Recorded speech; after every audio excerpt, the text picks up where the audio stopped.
It's not about first to market, or it's not about competitive advantage by the one company having our technology. It's always been who can integrate it in a way that leverages its potential the best. Hello, everybody. Welcome to the next episode of Mining Now. We are filming here in Utah at the SME Minexchange, and today I'm excited to have a part 2 episode with Advanced Navigation. We have Tim Laws, Senior Account Executive, and we also have Ted Evans, Head of Sales in the Americas. Gentlemen, it's great to have you both on the show, and I actually can't remember, were you both on the first one, or was that just yourself? It was just me. Okay, excellent.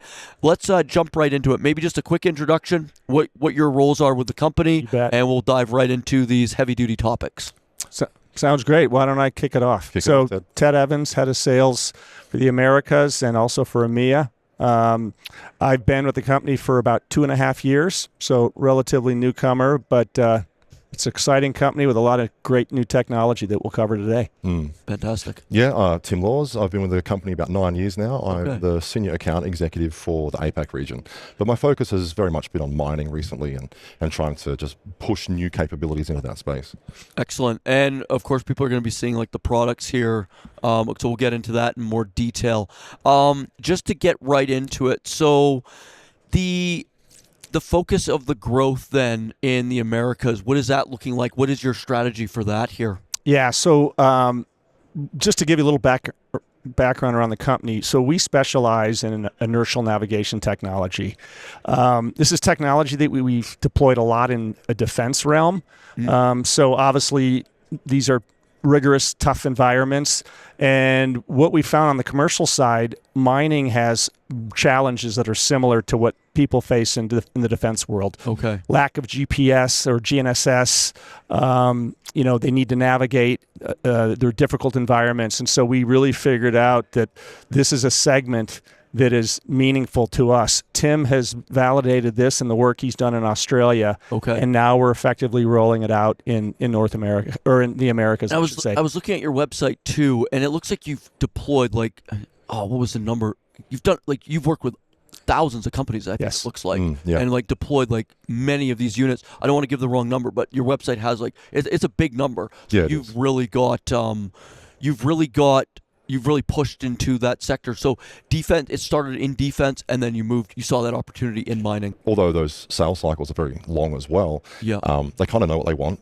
And so you can meet a specification rather than prove the value. Okay. So a lot of the stuff we're doing in mining is, very much greenfield in the sense of they're not even using this type of capability. Okay. But we can get into that later though. Yeah, and in advanced navigation, or with the products here on display, are you always looking at launching new products and new technology with them as well? Yeah. Oh, yeah. Yeah, absolutely. So we're actually going to show a technology today that we call LVS. Okay. It's a new technology using Doppler lasers to provide velocity. And when you pair that with our inertial sensors, it does some really compelling Let's things. get into that a little bit, because so you said Doppler, I'm going to mess it up, but so how is that being paired? How is it, and this is the LVS here, so these are combined.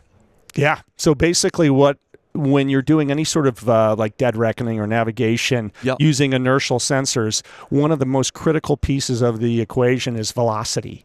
And if you have really precise velocity, you can dead reckon for extended periods of time. And that's where that sensor comes into play. And I think Tim will dig in a little bit deeper on the technology. Yeah, if you want to, Tim, that's probably a good segue just to unpack this some more. Yeah, for sure.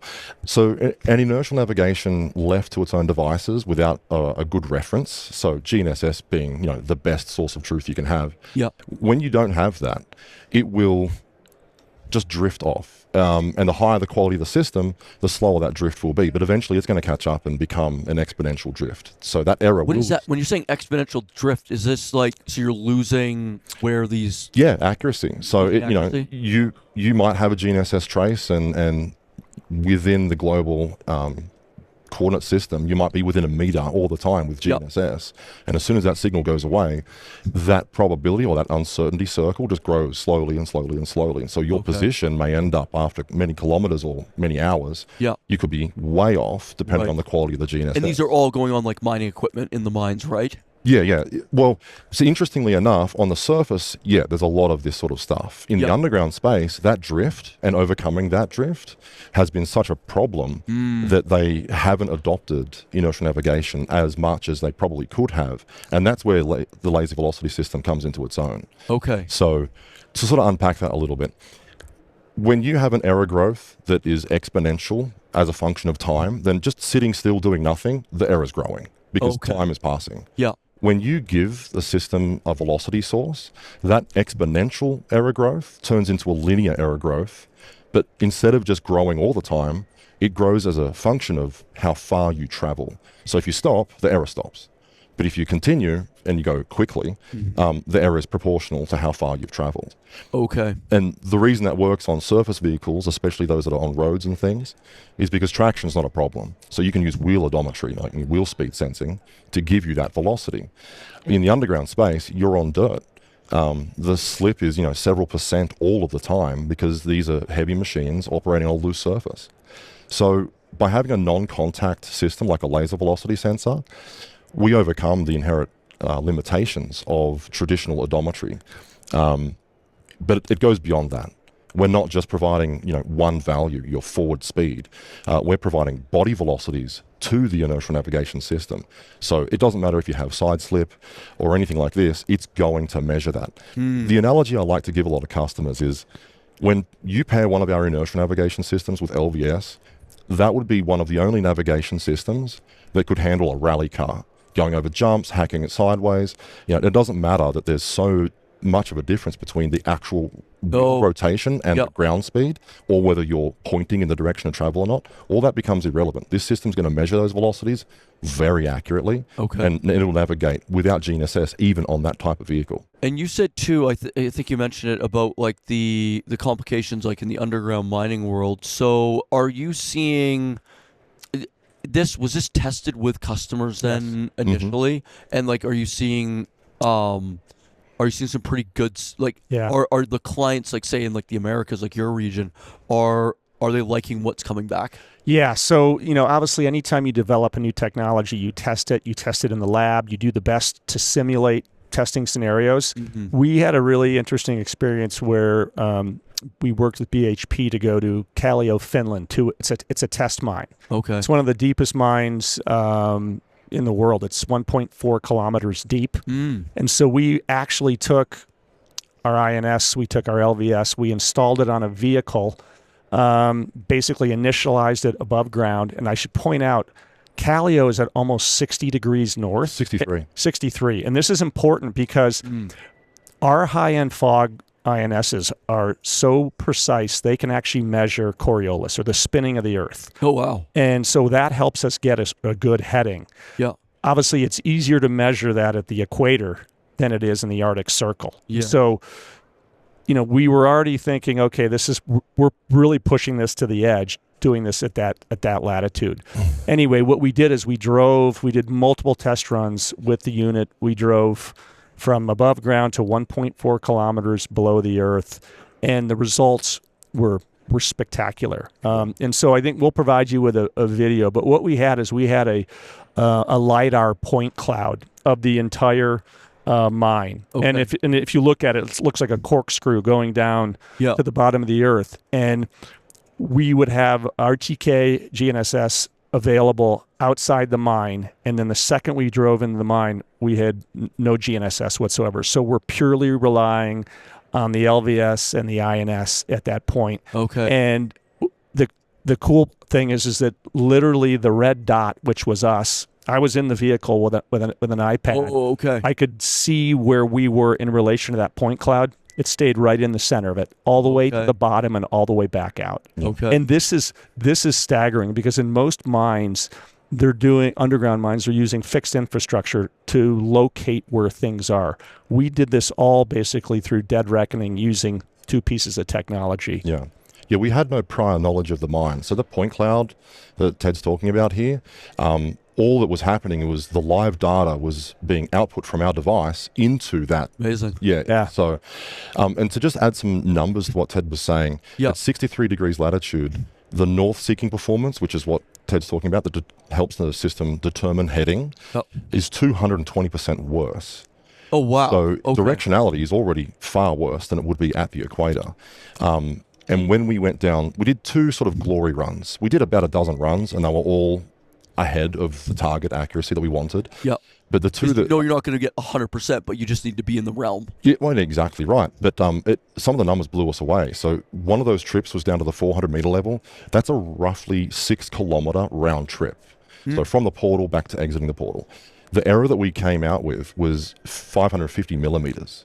So just over a half meter. Yeah. This is staggering. That equates to 0.009% of the distance. So that's what the error rate ended up being. So the mines, like, are you seeing I guess obviously you're here at this show to talk to more people in operations. Are you seeing trends from, like, do you have a lot of people already using the systems in Australia now? And are you seeing it trend towards that way now in the Americas too? Well, it's a brand new device. So this is brand new. Yeah, we've only just released that very recently. That's right. Some of our other products, I can't talk about all the projects, but, there's thousands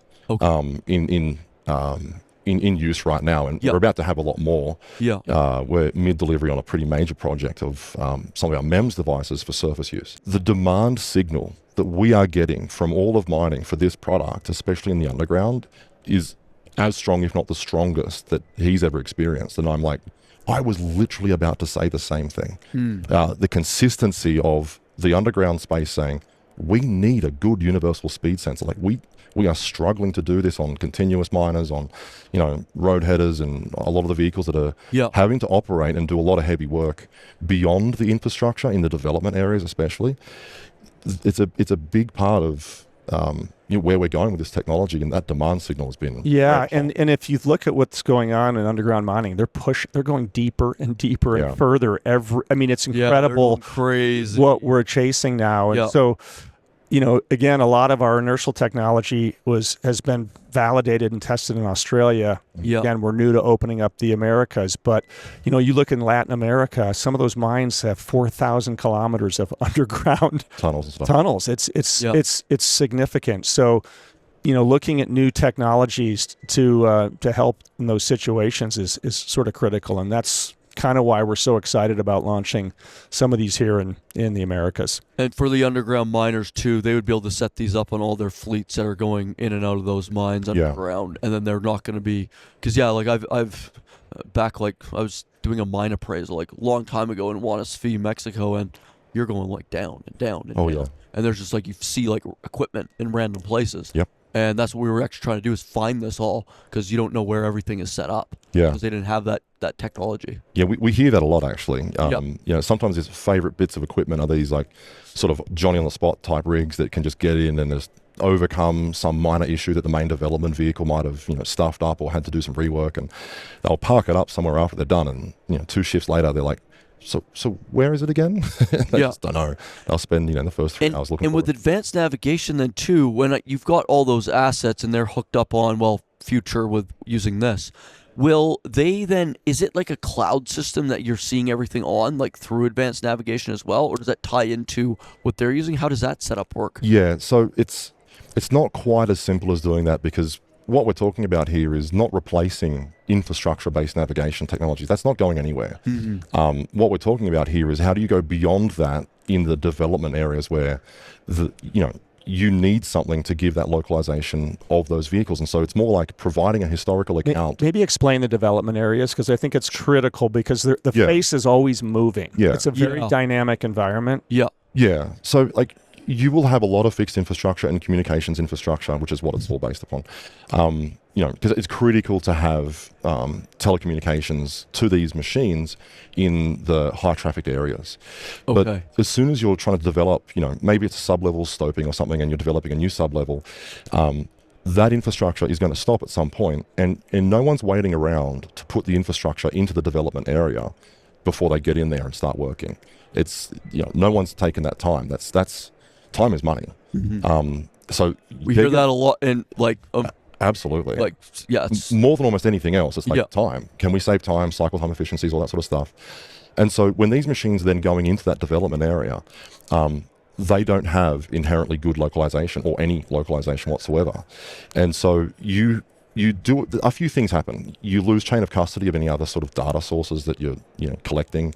When you say chain of custody, you're basically, that's when you're like kind of, you're not sure, like those shifts changing. Is that part of it? Is that an issue that you're addressing? Well, there's a few technologies coming out now that can help you monitor the quality of the ore in the bucket as you've picked it up. Yes. Quite new technologies, and available. We featured one of them on a previous episode. Right. Okay. Nice. Well, if you lose track of where that vehicle was, and you don't know exactly which face exactly it picked up the material from, and then which truck it exactly put it in, there's ambiguity. And although a lot of the mine operators don't like to admit this, the number of times that the wrong material is put in the wrong place sometimes, like traceability of that material, it's a big challenge, and there's a lot of dilution problems and whatnot involved in not putting the material in the right truck or in the wrong ore pass, something like that. So this solution is going to tie in, like if you're doing like those bucket sensors when you're like going after that ore grade, this is going to make sure it's actually going to the right spot after. Yeah, because you can then do traceability on that material, and you then know that what the production manager has actually received on a given shift or during a given shift is the material that he dispatched those trucks to go and collect, or what the block model told them was going to be there. And so it's about avoiding the processing of just crap dirt. You don't want to be throwing really dilute garbage and overburden into the processing plant. That's horrifically expensive. You want to be putting into the plant good material that you can actually turn into profit. You don't want to be washing. Especially in some of these mines too, you've got like decreasing ore grades all the time. So it's even more crucial to be like tracking that. Absolutely. And that's just one example, but improving reconciliation, providing very tightly time-stamped vehicle dynamic information that can be time aligned with all the telematics that are already on the vehicle. You can tell what happened, when it happened, where it happened, all the time. So the guys that are doing preemptive maintenance and scheduling and whatnot, they love that. When you want to update your mine's block, like statistical model of what you think is there and what actually happened during a shift, those updates happening much sooner is highly beneficial to the mines. There's a lot of money involved in that. And I guess I wanted to, just for people watching, because they're seeing all these products. So starting out, you've got you're going to be doing, well, I can't quite see the further ones here. So are they starting out with these units, and then this is going to be the newer one? It's a combination effect. Okay. So inertial navigation systems, sort of as we were explaining before, left to their own devices without a reference, they're going to have that exponential drift. So pairing that with a velocity system like this dramatically improves. That's where you get into like the 550 millimeters. Exactly. And so pairing it up with something like what this product is, Certus Evo, this is a high-grade MEMS-based device, but it's good enough that even when paired with this LVS here, you will get a lot of practical utility out of that. So, even on the surface during, scintillation events or in deep pits where, the dig units are struggling to get a good fix, that kind of pairing would provide them with enough stability of that position to, maintain good accuracy. It helps with the AHS, automatic dispatching. If they're doing a bit of a heat map of the ore quality, they can dispatch and sort of ask the dig unit to collect a specific ore quality, things like this. But if their position is wandering around crazy, it's very difficult to do that. But when you step it up to proper north-seeking inertial navigation systems, now you have enough performance to get into the underground. Starting with this one here, this is a brand new system.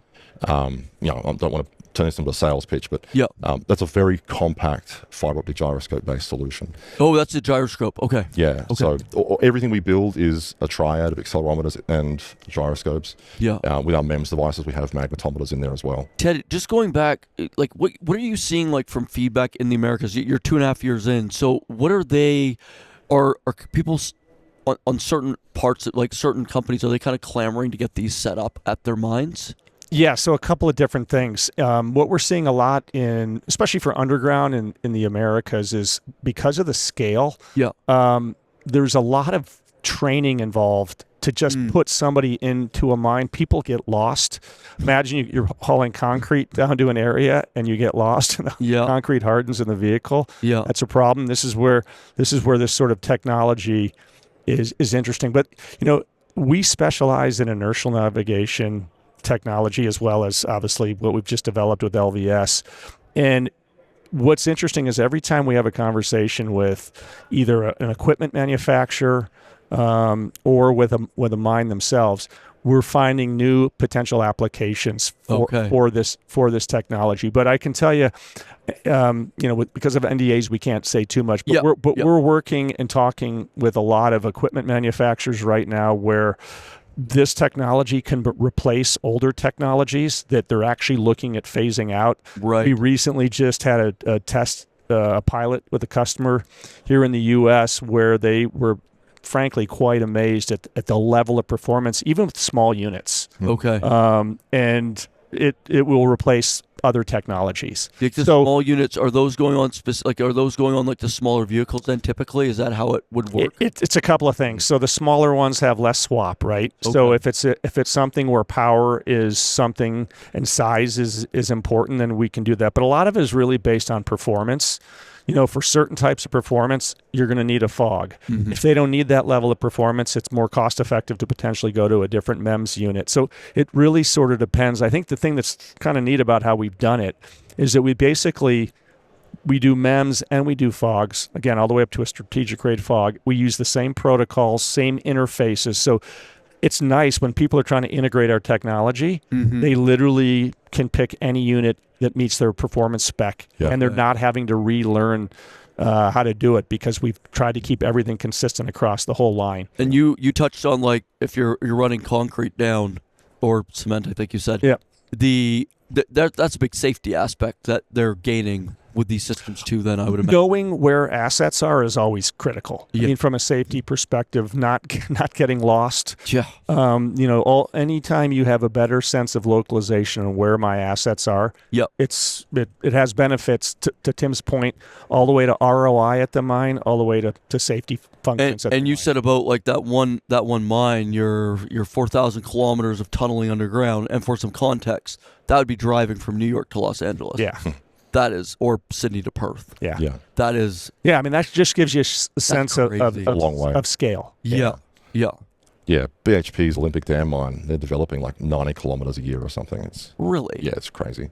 So and I think we talked about so you did the test with BHP in Callio. Yeah. So they're obviously, for doing that, I imagine they see so many opportunities now. And obviously we can't talk about that too much, but yes. Yeah, the answer is absolutely yes. And they've been amazing. They've hosted us a bunch of times. They've been really supportive.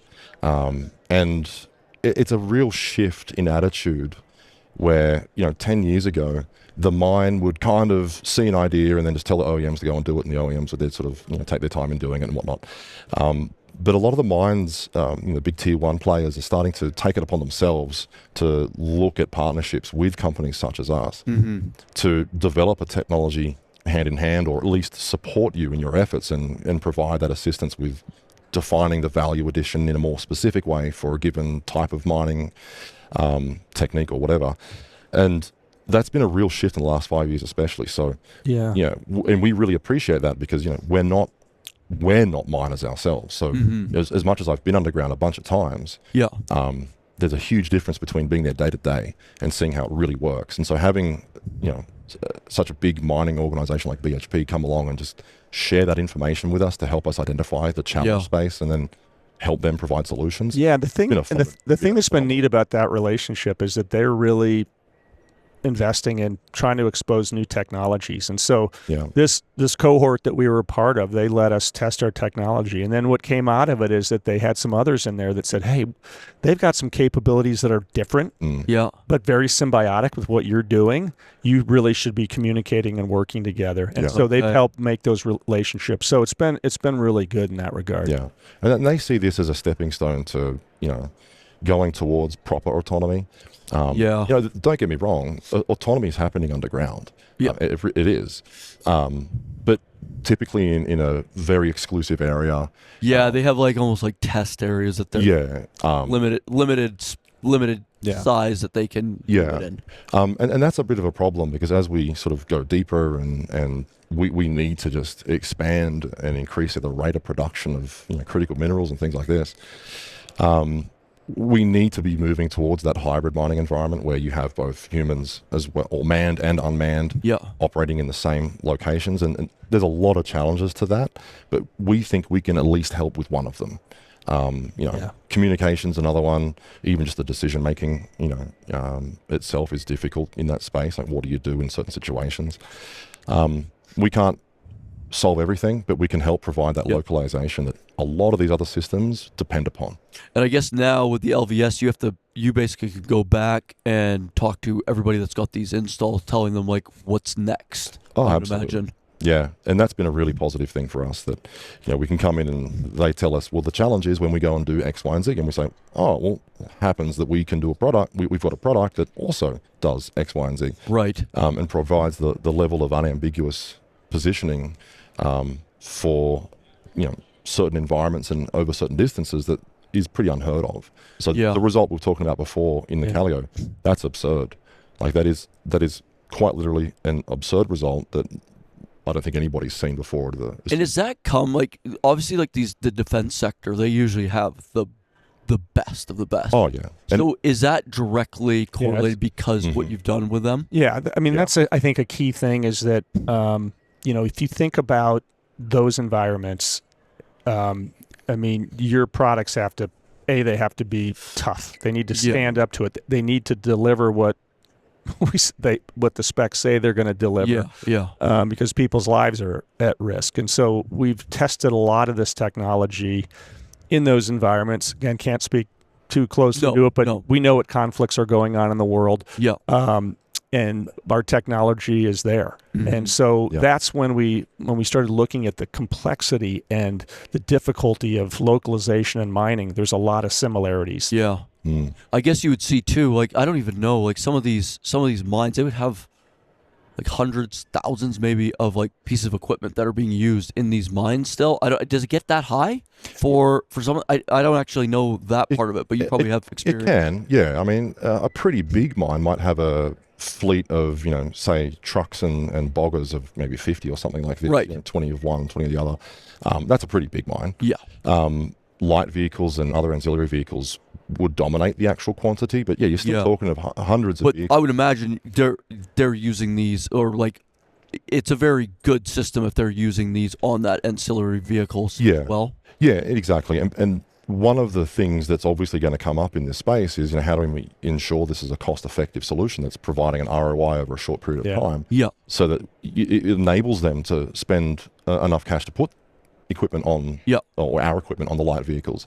And we've come along and helped further by saying, well, actually, LVS, brand new technology, is what it is, but you don't need strategic grade inertial navigation on those vehicles. You just need something that's good enough, so that you have, a common system on each vehicle to give you that fairly, more or less unambiguous location on everything that moves. And those are the discussions that are going on right now. And some of the trials that we're doing involve not just like one solution, but multiple LVS units being fed into multiple inertial navigation systems on the same vehicle. And that way we can, benchmark each INS performance level with LVS in that real environment on the same vehicle. And so like the consistency of the data becomes really, the quality of the data becomes really high at that point. And that way we can then identify exactly which system to put on which vehicle based on their requirements. You touched on ROI there too. So what are they seeing on there? Is it a lot of time saving? Obviously, is that a big component of the ROI that they can get from these units? It's time saving, but it's also just knowing what it is that you've moved around and ensuring that the work you've asked the team to put in is the work that came out. You don't want to be developing the wrong heading. You want to be ensuring that you're developing according to the plan, and producing ore quality that's been requested. When we do exploration, it's not a perfect high resolution model of the ore body that's under the ground. There is a statistical model. There's an algorithm that helps fill in those blanks and determine those gradients. And what you end up getting is not going to follow precisely what the model says. By having information about exactly what you got, exactly from where, you can start to update the fidelity of those models far sooner without, another dedicated surveyor going down there, geologist going down there. But yeah, generally speaking, the money to be had here is going to be in just dramatically improving, localization for the purpose of accountability, reconciliation, ore quality tracking, preemptive maintenance, and eventually it may turn into a system that underpins, proactive collision avoidance systems and things like this. The maintenance side of it, is that because you can see how long, like in the Americas here, if you've got this equipment running for a long time, is that so you can get an actual accurate time that's been going, so you can plan that out better than if it's just not being tracked? Yeah, and imagine that you've got a certain vehicle, maybe it's a truck, and for some reason you're seeing some elevated gearbox temperatures at a specific point, but you're not really sure exactly which point that is or which particular incline it is. And so maybe the geometry of the mine looks okay, but for whatever reason in practice, under heavy load conditions, maybe it isn't quite as okay as you thought. And so now you're just putting more stress on that drivetrain than you maybe should be at that particular point. If you don't know exactly when that happened and where that happened, then you've got to try and backtrack and figure that out. But having everything time aligned very accurately and the location being unambiguous, now you have a source of truth for aligning all of the telemetry data on the vehicle. And maybe that can save you some time, and maybe you can go and fix that geometry problem in the actual mine. Right. You know what I mean? Like send the grader down there and improve stuff.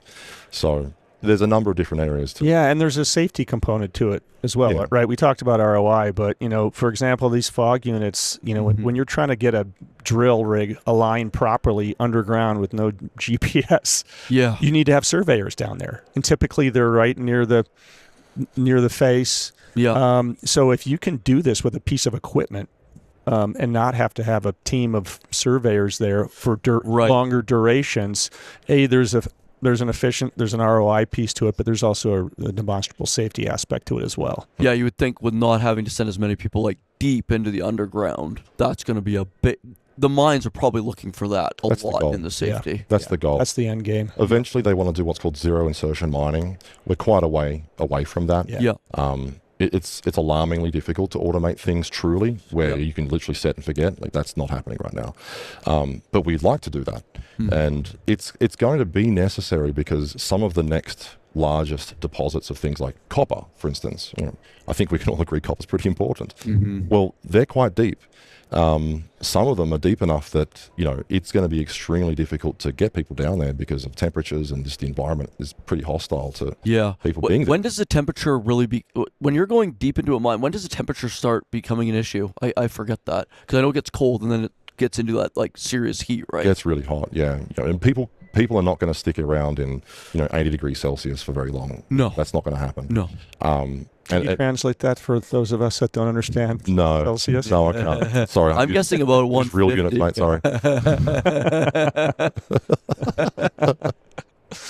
I'm going to get shot for this.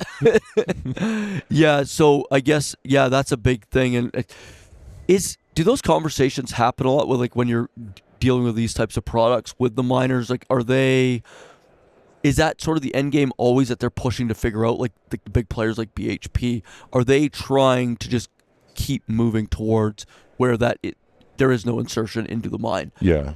I mean, look, there are a number of challenges to doing that. Yeah. And I don't know if we even have theoretical solutions for some of the problems that are out there. So how far away it is to zero insertion mining, I don't know. It's many years from now. We're not there right now.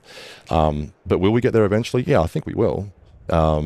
Technology improves over time, sometimes very rapidly, and sometimes breakthroughs happen that reduces the cost so significantly that all of a sudden very high performance products like this. Like the LVS, when was that? So this just launched. So how long of testing does this go through before you can put it out to the market? Well, surprisingly, we're calling it LVS. I think just for the audience, we should actually call it by the name that we've given. It's called Chimera. So Chimera. Like like an INS, that's an inertial navigation system. Yeah.